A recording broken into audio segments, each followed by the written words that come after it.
Bonjour. Vous écoutez l'épisode 7 de la saison 2 du podcast Revue et Corrigé. Cet épisode est tiré d'un billet du blog, publié le 3 septembre, et s'intitule « Tété ou pas tété ?» Si vous n'êtes pas sur Twitter, l'épisode qui va suivre est complètement inintéressant, voire opaque. Je préfère vous prévenir. Twitter a annoncé mardi qu'ils opéraient un changement important sur la page des tendances. L'ajout d'un tweet dit de référence, voire une courte explication du sujet. Je ne sais pas vous, mais quand je regarde les trending topics, TT donc sur Twitter, je me pose souvent la question de pourquoi tel ou tel sujet est entêté. S'il s'agit d'une personne, ma première pensée est qu'elle est décédée. Ma consommation de Twitter est revenue à un nouveau normal depuis quelques semaines.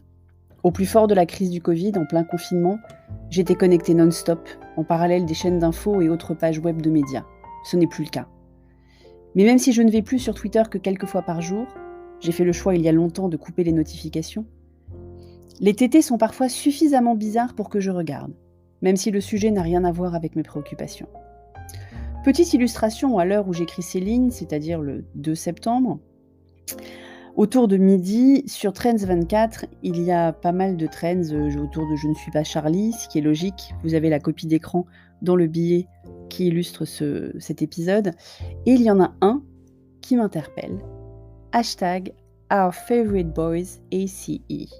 Voilà, je suis curieuse de ce que c'est Our Favorite Boys ACE, il faut que je sache. Pas vous ?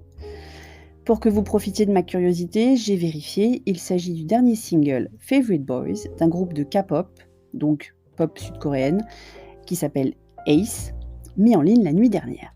Voilà, comme moi, vous serez moins idiots aujourd'hui. Alors qui décide ?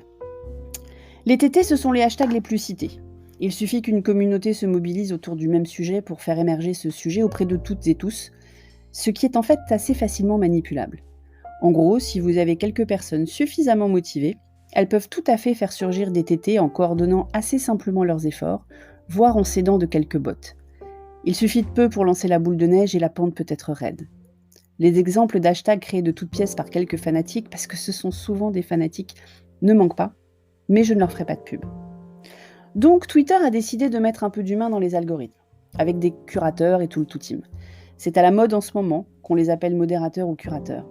Les plateformes essaient de démontrer que la technologie n'a pas le pouvoir, parce qu'il est évident que les manipulations des TT intéressent les mêmes que ceux qui propagent les fake news sur Facebook, pour les mêmes desseins. Les humains vont donc illustrer une TT avec un tweet censé être représentatif des discussions. La prochaine fois qu'une célébrité sera en TT, je saurai donc d'un seul coup d'œil s'il s'agit de son décès ou de son dernier opus.